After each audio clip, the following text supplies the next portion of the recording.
Boa noite, meus queridos. Tudo bem por aí? Eu aqui novamente, sexta, sábado e agora domingo. Quem veio nos outros estudos a respeito de finanças, eu peço um pouco mais de paciência porque sou eu novamente.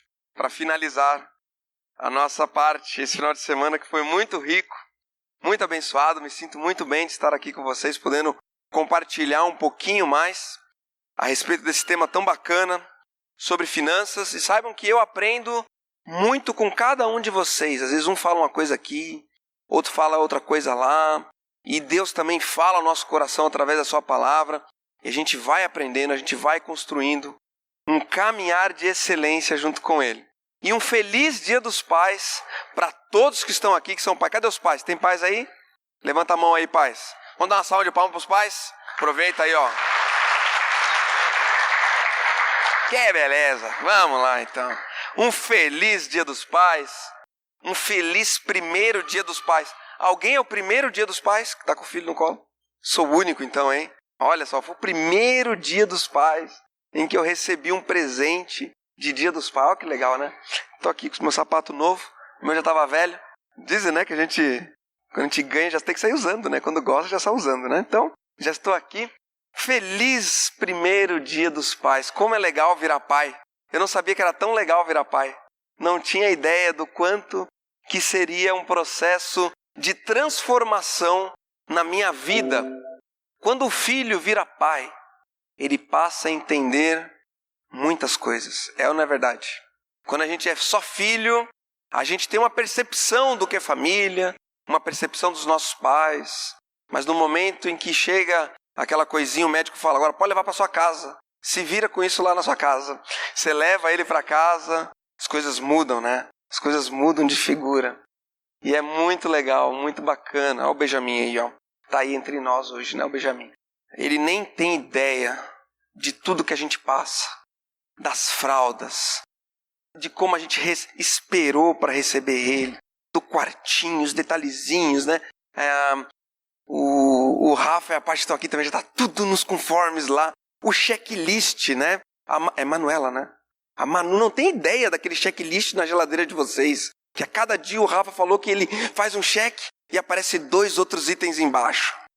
Mas eles são bem organizados, não se preocupe. Vai estar tudo nos devidos lugares para a chegada da Manuela. Não se preocupe, vai ser um processo transformador na vida de vocês. E eles não sabem. Eu não sabia, né? Eu não sabia e às vezes eu vejo o Benjamin e vejo assim, nossa, tanto trabalho ele dá pra gente. E eu fico pensando, né? Esse trabalho eu dei pros meus pais, né? E você fala com os pais hoje, com o pai e com a mãe, pergunta se deu trabalho, eles nem lembram, né? Assim, a minha sogra mesmo falou que nunca perdeu uma noite de sono com os filhos, né? Duvido que nunca perdeu. É que não lembra, né? Ela fala, meus filhos nunca perderam uma noite de sono. Eu duvido. Com certeza perdeu, só que o que acontece? Não lembra. Porque o pai, ele está ali do lado do filho, sendo por ele até mesmo quando ele nem sabe o que está acontecendo. O ser humano é um dos seres mais frágeis que existem na natureza. Se um bebê de ser humano ao nascer não tiver cuidados imediatos, ele não dura poucas horas. Ele morre, sabia disso? Se o bebê do ser humano não tiver o cuidado de um adulto, ele não sobreviverá, porque ele é muito, muito dependente. E se talvez você não teve o seu pai ou a sua mãe presente nesse começo de vida seu, certamente alguém cumpriu esse papel na sua vida. Senão você não estaria aqui hoje, certamente. E a gente quer aprender a ser pai, né? Nesse processo de descobrir o que é ser pai, muitas dúvidas vêm na minha cabeça. Será que eu vou saber como é ser pai? Será que eu vou conseguir dar os limites? Não, será que o Benjamin vai ser filho único? Dizem que os filhos únicos dão problema, né? Porque eles são muito egoístas, que os pais que têm filho único tendem a mimar demais o filho. Alguém aqui é filho único? Temos alguns filhos únicos. Vocês são mimados? Não, É mimado? É mimado. Não é mimado, olha aí, a gente fica preocupado quando vai ser pai, né? Será que vai dar? E sabe quando a gente vira pai, a gente começa a entender melhor. Quando o pai fala assim pra gente, quando a gente era menor, ele falava assim, que ele preferia tirar dele para dar pro filho, né? E hoje eu vejo que é verdade isso na minha vida. Às vezes eu estou comendo uma bergamota e ele faz assim com a mãozinha, assim com o dedinho, aponta. O que eu faço? Sai para lá? Essa bergamota é minha? Hein? O que você faz? Tá aqui, eu descasco outra para você, meu filho. Se for a última, você dá a bergamota para ele com um sorriso no rosto, porque você está aprendendo o processo de ser pai. E nesse processo de ser pai, eu descobri uma coisa, que aprender a ser pai é igual a aprender a ser filho. O pai e o filho têm muito a ver. Tem muito a ver. Dizem, né, que a fruta ela não cai muito longe do pé. Não é verdade? Por quê? Porque muito do que a gente vai aplicar quando a gente vira pai, a gente aprendeu quando a gente era filho com os nossos pais. Muitos aspectos estarão ali nas nossas atitudes. E às vezes isso é bom e às vezes é ruim. Porque nós temos também a tendência de às vezes replicar comportamentos que não são tão legais assim. E eu quero ler a Bíblia hoje com vocês, no livro de 2 Crônicas 9, 22 a 24. Não é o meu texto principal, mas eu quero ler sobre o rei Salomão. Vamos ler lá.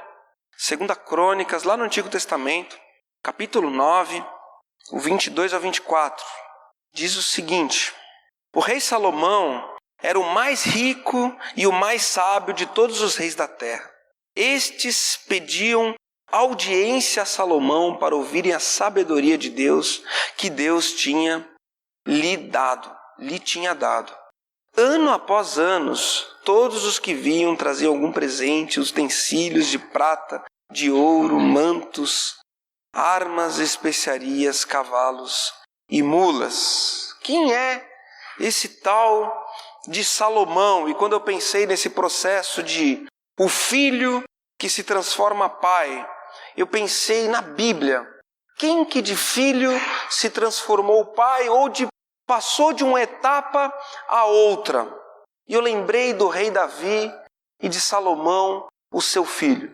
E eu fui nesse texto e eu tenho lido, eu estou aqui no meu, até mostrar para vocês, esse aqui é a minha leitura da Bíblia, né, que eu leio a Bíblia o ano todo, ó. Aí eu vou fazendo os xizinho aqui, cada dia tem uma parte, eu estou nessa parte aqui do Antigo Testamento, que conta a parte dos reis.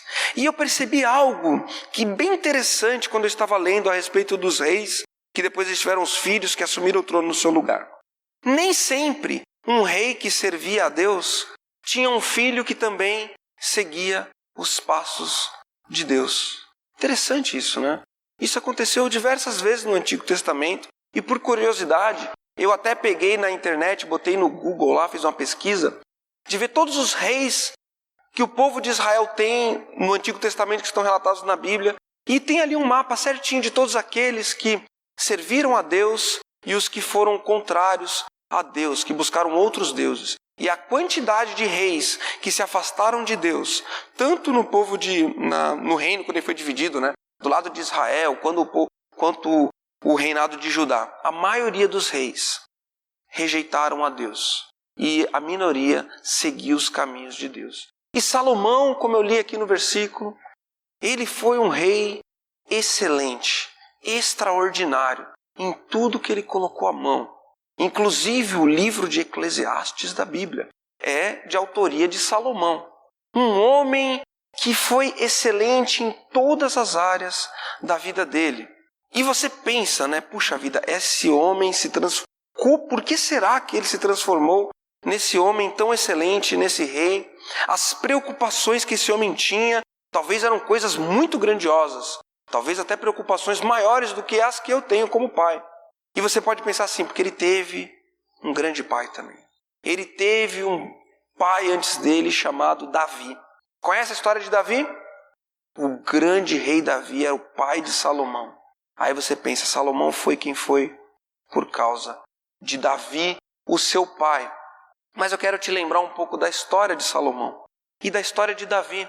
Sabe que Salomão, no contexto em que ele nasceu, foi um período muito conturbado da vida de Davi.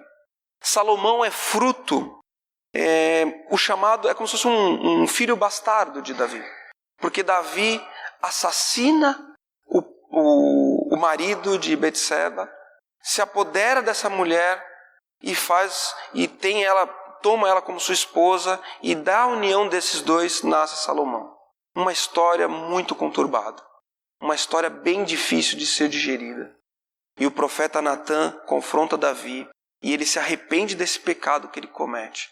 Ou seja, eu fico imaginando Salomão crescendo e levando sobre os seus ombros esse passado. Quando criança, esse pequeno guri, talvez ouvindo nos corredores: esse aí, é aquele. Esse aí é aquele lá, que sujou o nome de Davi. Tá vendo esse gurizinho correndo aqui, Talvez um falando pro outro. Esse aqui veio daquela história. Lembra daquela história? Que Davi mandou matar Urias e ficou com a mulher. Esse gurizinho aqui, E eu fico imaginando que aquela criança que cresceu talvez naquele contexto, como que esse homem pode ter se transformado num grande rei?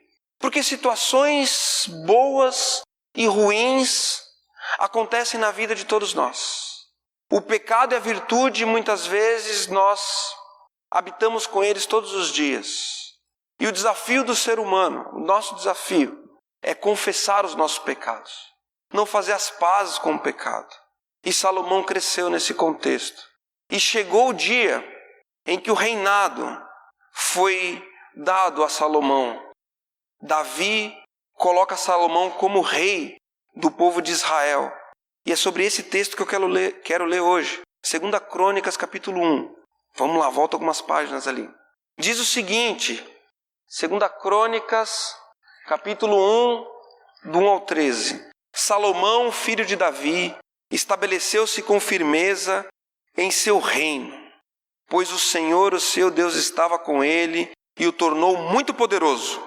Salomão falou a todo Israel, os líderes de 1.000 e de 100, os juízes, todos os líderes de Israel e os chefes de famílias. Depois o rei foi com toda a assembleia ao lugar sagrado, no alto de Gibeon, pois ali estava a tenda do encontro que Moisés, servo do Senhor, havia feito no deserto.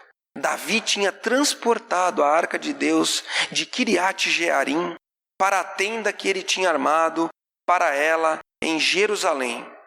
O altar de bronze que Bezalel, filho de Uri e neto de Ur, fizera, estava em Gibeon, em frente do tabernáculo do Senhor. Ali, Salomão e a assembleia consultaram o Senhor. Salomão ofereceu ao Senhor 1.000 holocaustos sob o altar de bronze, na tenda do encontro. Naquela noite, Deus apareceu a Salomão e lhe disse: peça-me o que quiser e eu lhe darei. Salomão respondeu: tu foste muito bondoso para com meu pai Davi e me fizeste rei em seu lugar. Agora, Senhor Deus, que se confirme a tua promessa ao meu pai Davi, pois me fizeste rei sobre um povo tão numeroso quanto o pó da terra. Dá-me sabedoria e conhecimento para que eu possa liderar essa nação, pois quem pode governar este teu grande povo?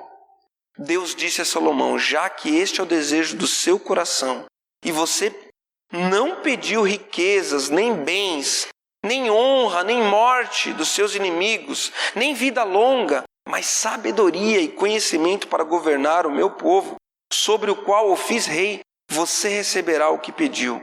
Mas também lhe darei riquezas, bens e honras, como nenhum rei antes de você teve, e nenhum depois de você terá.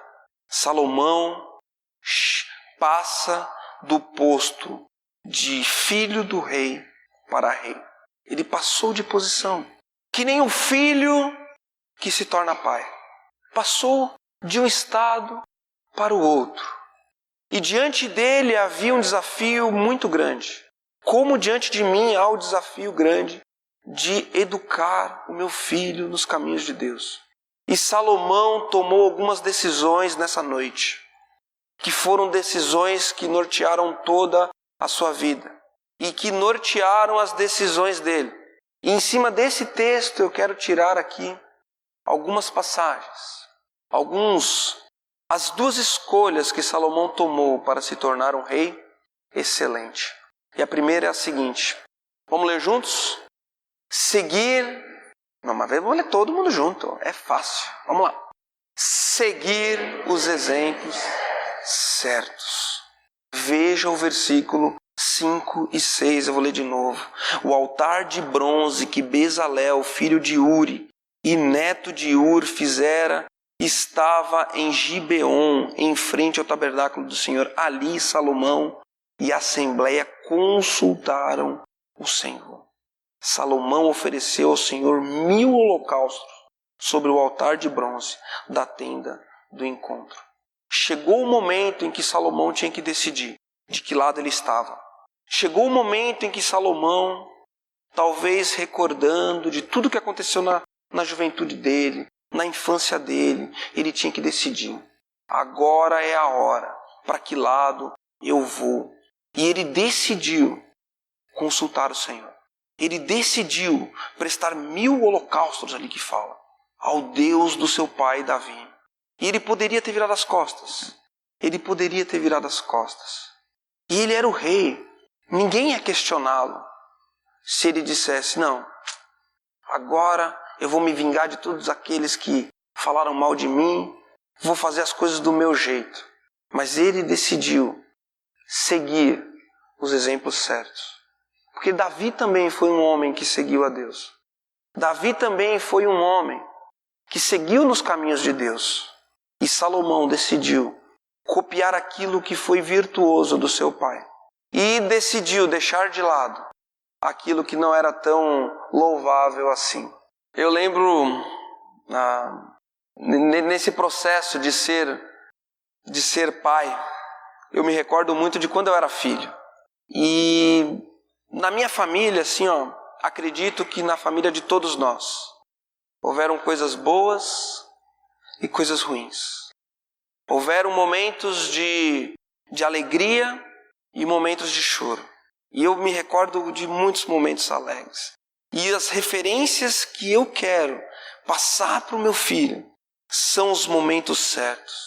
São as virtudes. Eu lembro do contato que a gente tinha na nossa casa com a palavra de Deus. Lembro dos momentos que nós tínhamos, o ambiente que se criava na nossa casa, que estimulava a criatividade, por exemplo, né? Até coloquei aqui uns toquinhos de madeira, né?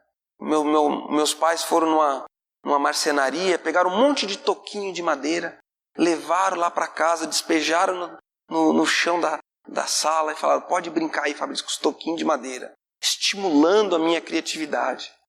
E ali eu comecei a vislumbrar aquilo e empilhar os toquinhos.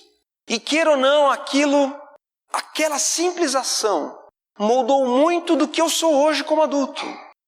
Estimulando a minha criatividade, estimulando a minha maneira de pensar, são coisas simples que aconteceram lá no passado. Então hoje, olha que interessante, quando eu tenho diante de mim meu filho, e eu tenho a oportunidade de dar na mão dele um celular ou um toquinho de madeira, eu tenho uma tendência muito forte a querer replicar na vida do meu filho aquilo que foi virtuoso para mim. Entende o que eu quero dizer? Os momentos valiosos, eu lembro do pai, o pai está aqui, né, pai? Lembro que o pai chegava do trabalho cansado, coitado, cara. Depois de um dia de trabalho, cansado, e eu e meu irmão Rodolfo, a gente brincava de cavalinho com ele na sala, e a gente ficava ali horas brincando e montando em cima dele, coitado, fazia ele de mula desde cedinho, né? Você lembra disso, pai? Não lembra, não? Quem vai esquecer, né? E eu lembro desses momentos de tanto afeto. E eu lembro dos momentos em que os meus pais estavam presentes. E eu sei que houveram momentos em que eles não se ausentaram. Mas o que eu quero replicar são os bons exemplos. Os bons exemplos. Estar presente. Estar de corpo e alma ali, lado a lado, faz a diferença. Ontem eu fui aqui nessa padaria. Sabe que tem uma padaria aqui em cima, né? A gente chegou, eu e minha esposa, um pouquinho antes. E estava até fechado aqui de tarde. A gente falou, vamos comer ali, tomar um café. Tinha um pai e uma filha ali na padaria. E eu fiquei cuidando, assim, sabe? E ele pediu um bolo para uma torta, né? Doce ali para ela. E ele botou ali, e ela estava toda animada, tá? Devia ter uns 7 aninhos assim, né? E o pai deu a torta para ela, e ela ficou comendo ali a torta, né? E eu cuidei assim de canto de olho, e o pai estava com um olhar assim perdido. E o pai, eu notei que o pai não estava ali. Ele estava só acompanhando a criança fisicamente, mas mentalmente ele não estava ali, né? Aí na hora que eu fui pagar o meu cafezinho aqui para vir para cá, eles também levantaram para sair. E eu perguntei para a menina, né? E aí, gostou da torta? Falei para ela, né? Ela tomou um susto, olhou para mim. Tava boa, tio, tava boa. Aí quando eu falei isso, o pai perguntou, você gostou? Perguntou para ela também, sabe? E fomos saindo nós dois. Aí eu pensei assim, falei assim, gente do céu. Nem para perguntar se estava gostosa a torta. Aquele homem, eu nem sei quem é, mas estava ali na padaria. Ele levou a criança para comer uma torta. Talvez para satisfazer um pedido que ela fez para ele. E ele estava ali, não tinha mais outro lugar para ele ir. Por que não estar presente com o coração? Por que não estar ali de corpo e alma, desfrutando? E aí, está gostando, não está gostando? Bons exemplos. Mas Fabrício, lá em casa a coisa era feia. Lá em casa, olha, o bicho pegava, Fabrício. Tá.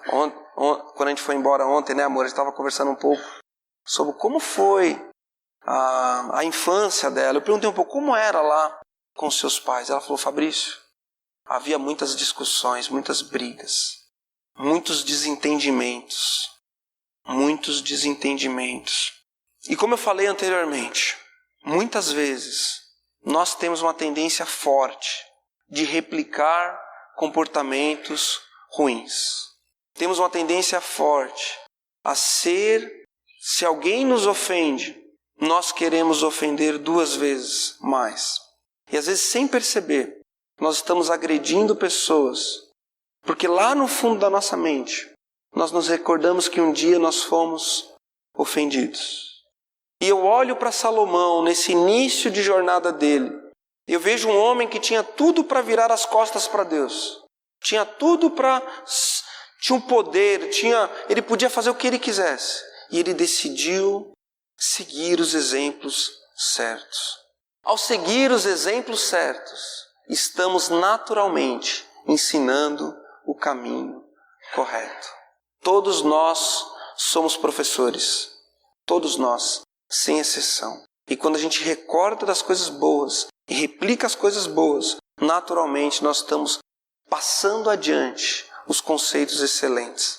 Segundo passo, segunda decisão que Salomão tomou. Vamos ler juntos? Vamos lá. Pedir sabedoria a Deus, versículo 10, olha o que fala. Dá-me sabedoria e conhecimento, para que eu possa liderar esta nação. Pois quem pode governar este teu grande povo? Deus pede para Salomão, né? Pergunta, o que você quer? Pede que eu te darei. Depois dele consultá-lo, ele fala, eu quero sabedoria. Eu quero sabedoria, porque os desafios serão grandes. O meu impulso talvez vai ser por fazer algo errado. Eu não conheço o caminho. A minha percepção da realidade ela é distorcida. Eu desejo coisas que eu nem sei se vão fazer bem para mim. Então me ajuda a ter o coração capaz de desejar aquilo que é bom. E mais do que desejar o que é bom, humildade para deixar que o Senhor governe, porque o Senhor sim sabe o que é bom. Submissão à tua vontade soberana. Salomão pediu sabedoria. Lá em Tiago, capítulo 1, versículo 5, diz: se algum de vocês tem falta de sabedoria, peça a Deus, que a todos dá livremente, de boa vontade, e lhe será concedida. Você quer sabedoria? Você quer discernimento para viver uma vida equilibrada? Peça a Deus, e Ele vai te dar. Cada um de nós aqui tem um dilema dentro do seu coração hoje, sabia? Cada um de nós aqui tem um problema diferente. Cada um de nós aqui tem uma dificuldade. E a mensagem falada aqui na Aliança Bíblica, domingo a domingo, sabe que ela tende a ser como se fosse uma colcha de retalhos, onde nós vamos, quem ministra os estudos, Pega conceitos e explica. Pega conceitos e explica. E muitas vezes você vem aqui ouvir a mensagem da celebração. E você fala assim, puxa, hoje a mensagem foi para mim. Eu precisava ouvir isso. Mas tem dias que você vem aqui na celebração e que você acha que para você aquilo não fez muito sentido. É por causa dessa colcha de retalhos. Porque cada um de nós aqui tem um dilema. Cada um de nós luta com um pecado. Cada um de nós luta com uma dificuldade. E diante dessa dificuldade que você luta, que eu luto, nós temos que pedir sabedoria para Deus. Pedir sabedoria para Deus. E o que o Tiago diz, lá no versículo 5 do primeiro capítulo que ele escreveu, é que se algum de vocês tem falta de sabedoria, está com alguma dúvida, precisa de discernimento, peça a Deus, que a todos dá livremente. Busque, e Ele vai ao seu encontro. Salomão, ele fez aqui o sacrifício de 1000 holocaustos sobre o altar de bronze na tenda do encontro. E ao fazer esses 1000 holocaustos, ele estava clamando a Deus. E Deus veio ao encontro dele. E Ele vai ao seu encontro, se você assim clamar. Nossa vida tem diversos aspectos. Saúde, econômico, socioafetivo, espiritual, intelectual, profissional, saúde. Nós somos um mix de sensações e de experiências. E Deus quer nos trazer paz. Quer nos fazer pessoas com vidas abundantes. De uma forma completa na nossa vida. Peça a Deus, se você tem necessidade em alguma dessas áreas, peça a orientação de Deus. Se o seu problema é com finanças, nós falamos sobre finanças esse final de semana. Peça a Deus. E quem segue a palavra de Deus não erra o caminho. Vamos ler junto? Vamos lá que vale a pena. Quem segue a palavra de Deus não erra o caminho. Você quer acertar na vida? Quer? Siga a palavra de Deus. Quem segue a palavra de Deus não erra o caminho. Não erra. A gente falou sobre finanças esse final de semana. Olha que interessante. A Bíblia ela tem 2.350 versículos sobre dinheiro e riquezas. 2.350. É coisa demais, não é? Quanto conhecimento a respeito de finanças a gente pode tirar da Bíblia. Nós tiramos aqui esse final de semana alguns versículos. A gente até gravou as mensagens, depois a gente vai disponibilizar no YouTube. Para quem quiser assistir, vai estar lá disponível, quem não pôde vir. Mas existem diversos temas que não foram abordados aqui sobre finanças, que talvez esteja diante de você. Por exemplo, posso ser agiota? Sabe o que é agiota? Agiota é aquele que empresta dinheiro para alguém que está passando uma certa necessidade a troco de juros. Será que eu posso fazer isso ou não posso fazer isso, Fabrício? Posso ou não posso? Vamos para a Bíblia. A Bíblia tem diversos versículos que falam sobre isso. Por exemplo, eu escolhi aqui um deles, Levítico 25:35. Vamos lá. Não precisa nem abrir, eu leio aqui. Se alguém do seu povo empobrecer e não puder sustentar-se, ajudem-no como se faz ao estrangeiro e ao residente temporário, para que possa continuar a viver entre vocês. Não cobrem dele juros algum, mas temam o seu Deus, para que o seu próximo continue a viver entre vocês. Vocês não poderão exigir dele juros, nem emprestar-lhe mantimento visando lucro. Está escrito aqui. Coisas reais da nossa vida, do nosso cotidiano. Dilemas que às vezes nós entramos. Quem segue a palavra de Deus não erra o caminho. Para quem? Mas Fabrício, só pedir o conselho de Deus, mas não sei se eu vou achar. Peça conselhos. Peça conselhos. E eu coloquei aqui 2 critérios para você pedir conselhos. Primeiro, pedir conselho para quem busca caminhar de acordo com a palavra de Deus. Primeiro aspecto.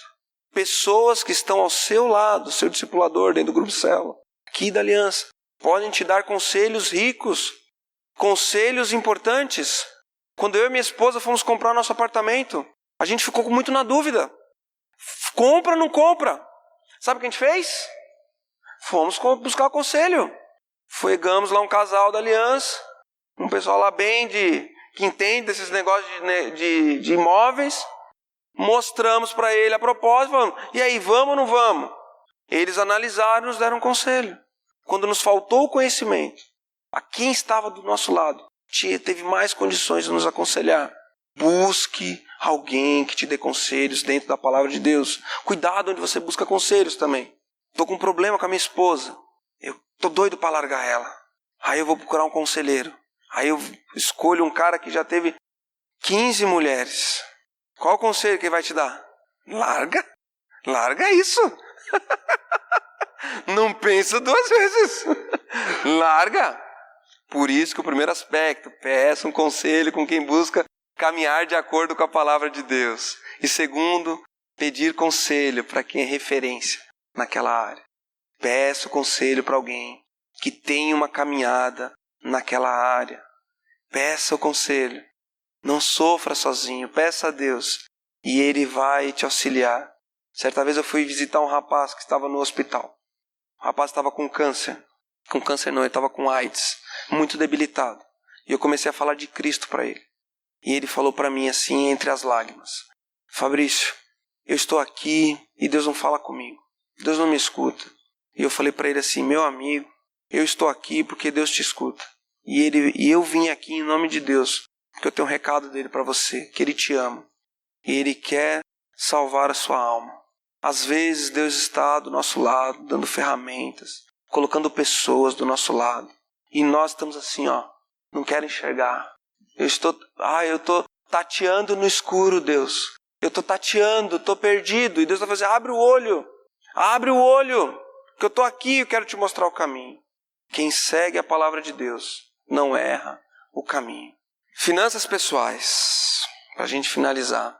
Como tá as suas finanças? Nós falamos bastante sobre isso esse final de semana, e algumas pessoas talvez, ao ouvirem as mensagens aqui, as pregações, os estudos, se viram como professores. Talvez alguns aqui falaram assim: os conceitos que aqui foram ensinados, a gente já pratica, já está na ponta da nossa língua. E eu quero te fazer um convite, meu querido. Seja o canal de bênção para aquele que está do seu lado. Ajude as pessoas com conselhos. Sente do lado, talvez você não se veja como um professor, mas talvez você já deu passos nessa área da sua vida que outras pessoas ao seu lado estão precisando dar. Às vezes a pessoa chega a nós com uma dificuldade financeira e a gente não sabe nem o que falar. Eu quero te dizer o que você fale. Ajude essa pessoa. Não com dinheiro. Chame ela próximo de si, ajude ela a organizar as finanças. Dá muito mais trabalho do que dar dinheiro, sabia? Chamar a pessoa e falar assim: mas vamos dar uma olhada nas suas finanças. Quero te ajudar de verdade. Quero te ajudar de verdade. Estamos diante de nós, tramitando no Congresso Nacional a temida reforma da Previdência. E sabe que eu temo muito pela reforma da Previdência. Sabe por quê? Não por mim ou por minha família. Mas eu temo porque o povo brasileiro ainda tem muita dificuldade nessa área de finanças. Tem muita dificuldade. E meio que é um processo inevitável essa reforma para nós como sociedade. Mas de certa forma, a responsabilidade de pensar no futuro financeiro será passado às mãos de cada um de nós. E nos falta ainda muita educação financeira. E outro dia na empresa o pessoal perguntou para mim: você é a favor ou contra, Fabrício? Aí independente do que eu seja, eu sei de uma coisa: eu vou ajudar as pessoas a se prepararem para seja lá o que vai acontecer. Porque eu quero pessoas mais saudáveis financeiramente. Do que adianta a gente ficar bem e o que está do nosso lado não estar tão bem? E esse é o convite. Se eu sou cristão e logo Cristo volta, por que me preocupar com dinheiro? Olha que pergunta, né? Por que me preocupar com dinheiro? Dinheiro parece ser uma coisa tão desse mundo. Parece ser uma coisa que a gente não vai levar para o céu. Por que me preocupar? Convite de Deus para nós é que a gente viva a nossa vida com os pés no chão e os olhos no céu. Viver uma vida equilibrada. Eu e minha esposa, nós colocamos um filho no mundo. E sabe qual é o meu desejo como pai? Sabe qual é? Que o meu filho cresça como uma pessoa equilibrada. Que o meu filho viva uma vida coerente.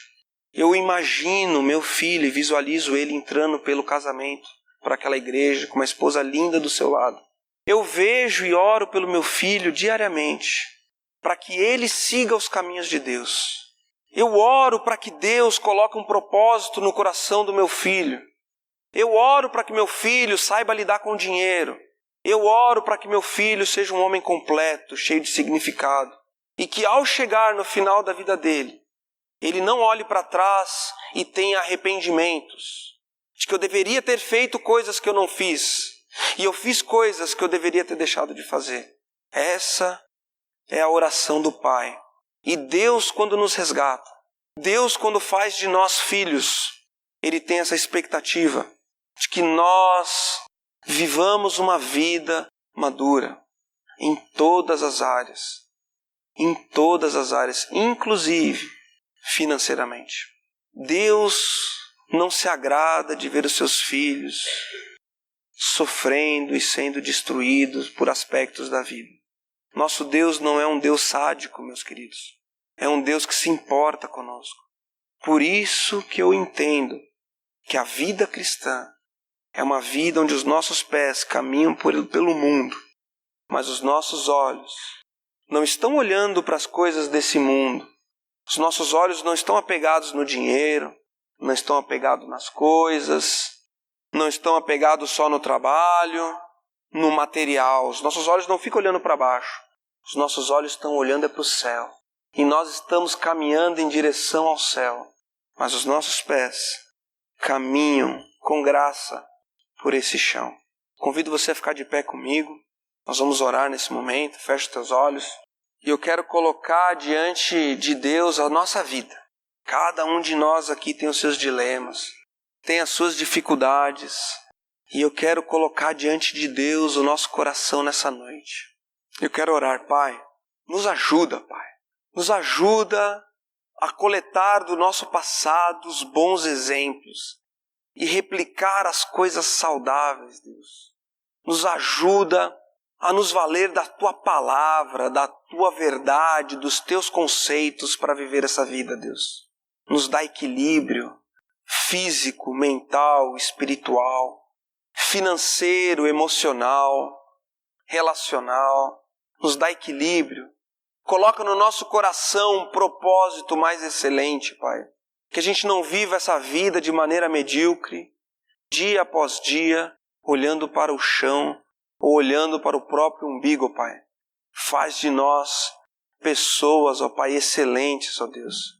Que possamos caminhar debaixo da Tua palavra e da Tua vontade. Muito obrigado por essa noite especial, por esses momentos que a gente teve aqui esse final de semana, Deus, onde a gente pôde falar mais sobre finanças.